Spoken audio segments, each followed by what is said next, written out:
spotted a New York City yellow taxi cab more than a 5-hour drive away from home. We're told taxi, rideshare, and private drivers are all part of the plan to get migrants from here to New York City. So when we think of immigration, the first place that comes to mind is the U.S. southern border. But a faster way to get here to America's #1 sanctuary city is to enter along the Canadian border, which New York touches, and then take a bus or a cab the rest of the way, which thousands of people have been doing for the last several months, using some of the very same cabs you see right here. Excuse me, where are you from? India.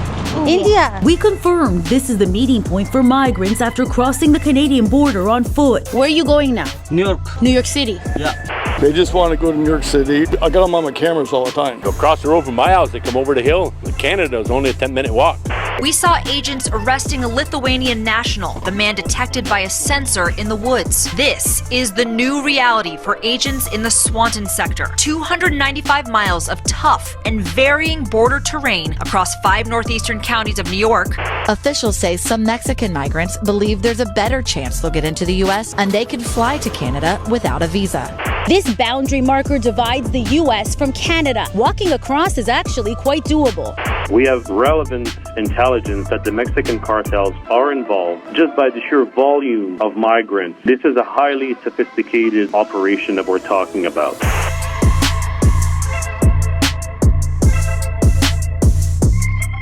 So as it turns out, the U.S. has a border crisis at both of its borders at the exact same time. But what hasn't occurred to anybody in New York is that this proves our policies, like our generous right to shelter that offers temporary housing to anyone who asks, could be the reason why 65,000 people are still in our shelter system. Because even though the city's shelters are full, and New York has been evicting people on a rolling basis, with thousands fleeing extreme poverty from across the world headed here via both borders at the exact same time, the people leaving our shelters are just doing so that there can be more room for folks arriving right here at this bus terminal in their exact same situation. And critics say this is because New York has the best benefit package of any city in America. Not only is it a sanctuary city that won't share anyone's immigration status with the federal government, New York doesn't just offer temporary housing to single adults, we offer unlimited housing to families, oftentimes in former luxury hotels, which have been converted into emergency shelters. Now this system, it's been great for keeping families with children from having to sleep on our crime-ridden streets, but critics say it's so good that it's actually increasing immigration numbers to New York City at a time when the city is just unable to afford this humanitarian crisis all by itself. And with an offer of not just food and a place to sleep, but clothing, free public education, free healthcare, and even $1,400 monthly prepaid debit cards for families, there are some who think this system may not be able to wind down the asylum crisis as quickly as originally hoped. Now, nobody in their right mind wants to see the less fortunate sleeping out here on the sidewalk, but this brings us to the real reason why the asylum crisis in New York may go on forever. Everything the city does to decrease the number of asylum seekers its laws mandate it care for actually make it the most desirable destination for immigration anywhere in the country. But that wasn't supposed to matter. This was all supposed to stop just a few months ago when the U.S. secured its southern border, drastically decreasing immigration numbers in places like Texas. But as you're about to see, not only is the southern border not 100% shut, the northern border is pretty much 100% open, and people are quickly learning that crossing there is the fastest way to come here.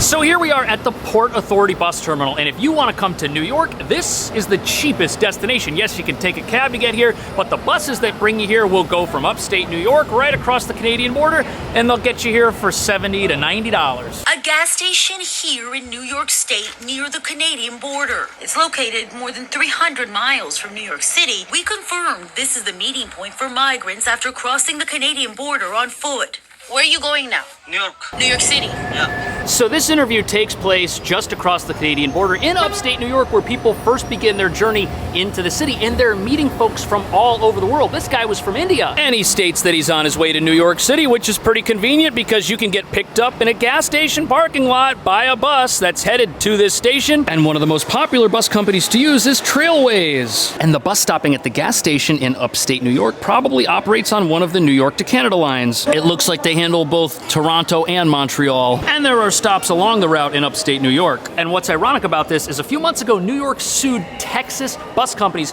for bringing people here from the southern border, and they would not allow them to use this very same terminal. But here in this terminal, you can still get a bus from the northern border. And as you're about to see, the northern border is becoming an increasingly popular crossing destination. While our eyes look at the flow of people crossing the southern border, here locals will tell you an alternate route into the U.S. through Canada is becoming more popular. I got them on my cameras all the time, going through the woods. They'll cross the road from my house. They come over the hill. Canada is only a 10-minute walk. Alan Racine lives right. That sounds like pretty light security up north, especially when compared to the militarization we see at the southern border, where many more people have been crossing. And that's probably because travel from the northern border is going to be more expensive. It's further away. But it looks like the crossing itself might be much easier. Neighbors being interviewed say people are just walking right across their land. And what's surprising about this is with the northern border being the longest one in the entire world, you'd figure that the security up there would be tighter than it is, but I guess it's never been that way, or at least it's never needed to be until recently. That is until some recent changes to Canada's immigration laws came into play, which may be part of the reason why people are now using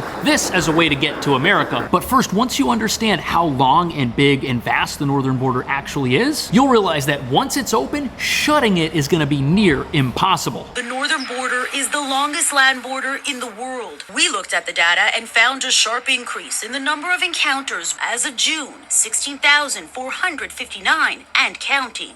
The number already exceeding last. So it looks like the northern border could see 3 times as many crossings this year as last year by the time the year's over. And because it's so long and so vast, even if the southern border were 100% secure, you'd probably still have people crossing the northern border just because it can never be secured. And with vast unguarded expanses of land up there with no one patrolling them, people can just walk right on through, weather permitting. And in the spring and in the summer, people won't experience the tough conditions that are going on right now down south, that's for sure. But the wintertime, however, that's going to be a totally different story. But so far this year, we're already halfway to 30,000 crossings by December. And is that a lot compared to what's happening down south? No, but crossings this year are 33% higher than they were just 3 years ago. Officials say some Mexican migrants believe there's a better chance they'll get into the U.S. through Canada, and they could fly to Canada without a visa.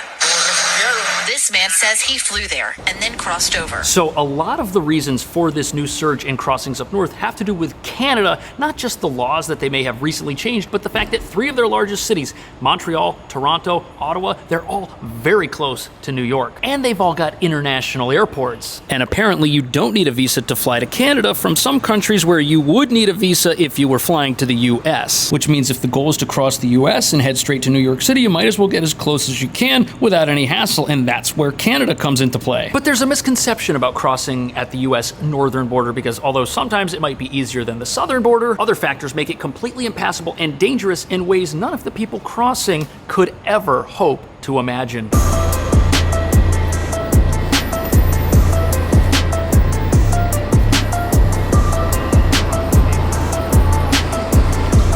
So New York City right now, mid-80s, late summer, t-shirts, shorts. This is great weather, but in just a couple of months, this is all going to change. And it's going to happen even faster in Canada, where they have some of the longest winters in the entire world. And many people unknowingly put themselves in danger trying to cross that border at the wrong time of year. These are footprints right along the Canadian-U.S. border, believed to have been left by migrants crossing over in the dead of night, where they can be exposed to hypothermia and frostbite. They're coming out with these materials that absorb the moisture and then freeze. You know, I couldn't even imagine being outside in that weather for more than just an hour or two. You're going to need the warmest clothes you could possibly get at a sporting store like REI. Yet many of the people trying to make this journey, they're doing it totally unprepared for those below zero temperatures. And the climate in Canada when it's not summertime is totally different than what many people in Venezuela or Mexico, where they might be coming from, are even equipped to deal with. You've got snow, which gets wet and freezes. There's frostbite. But sadly, if your home country is being destroyed and you're fleeing extreme poverty and disaster, perhaps persecution,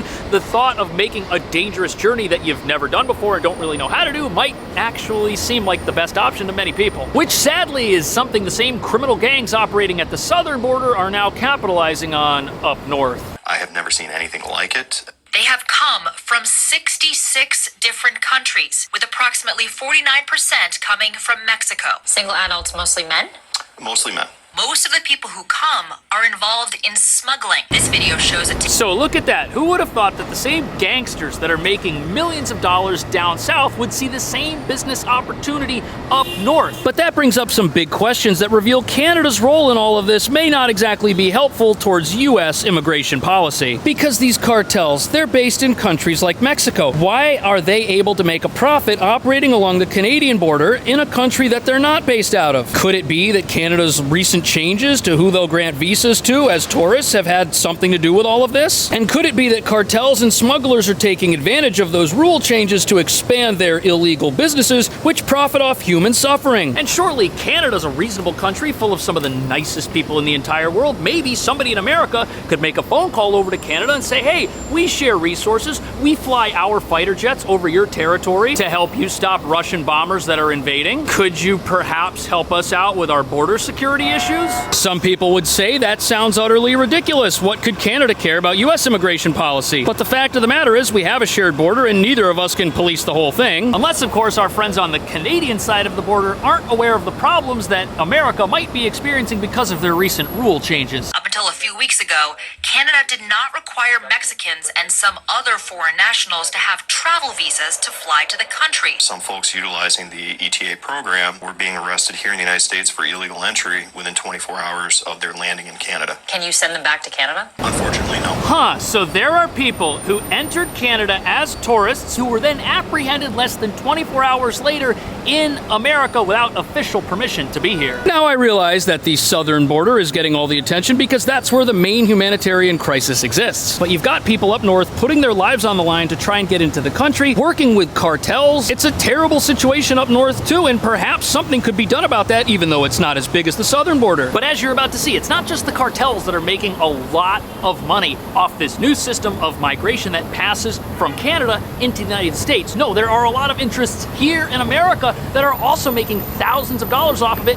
who would probably be upset if that border were fully secure. And this operation is much tighter and more well-oiled than you could ever imagine. We spotted a New York City yellow taxi cab more than a 5-hour drive away from home. We're told taxi, rideshare, and private drivers are all part of the plan to get migrants from here to New York City. One driver agreed to share. So the fact that taxis and rideshare drivers like these two Ubers right here potentially are involved in ferrying people from upstate New York down here who've just come into the country was absolutely shocking to me, and the rates they're charging are through the roof. $150 to $200 per person. That could be $1,000 for bringing 5 people here in one trip. And what's crazy is the TLC licensed rideshare drivers, they're not gang members, they're law-abiding New Yorkers. But there's a massive opportunity right now for them to drive people here and make way more money than they're making locally. On top of that, this is all happening at a time when local Uber drivers here in the city are getting locked out of the app because there are too many drivers and Uber is having a pay/wage discrepancy fight with them. Uber's required by law to pay its drivers for idle time when they don't have a passenger and they're technically logged in. But now that they're locking people out of the app, drivers are saying they've gone from making about $300 a day to around $150 a day. And if you've got a car and you could do rideshare and you're not working, you could make $1,000 profit by bringing people from upstate down here if you know where that gas station's located. But the question that immediately brings up is this gas station that everybody knows about in upstate New York, how is that allowed to exist? Why is it not swarming with federal agents who are there cracking down on the gangs that are benefiting from human suffering? We're well aware of the yellow cabs. We're aware there is a border operation to pick people up.